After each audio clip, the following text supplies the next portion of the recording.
Ngayon naman ay dumako tayo sa pangalawang dahilan kung bakit halos napaka-imposibleng tirhan ng ating buwan. Dahil ito sa tinatawag na lunar regolith. Ito ay gray soul ng ating buwan. Tandaan nyo, lunar regolith ang tawag dito. Hindi moon sand, hindi moon soil o ano paman. Sa layman's term ay tinatawag din itong moon dust. Literal na dust. Dahil ayon sa pag-aaral ay hindi lang ito gaya ng buhangin na nakakalat sa ating mga karagatan.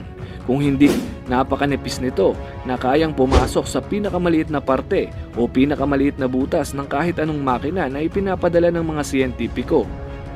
Ayon din sa mga naunang pag-aaral ay hindi kayang magtagal ng anumang makina sa surface ng ating buwan dahil sa mapanirang lunar regolith na ito.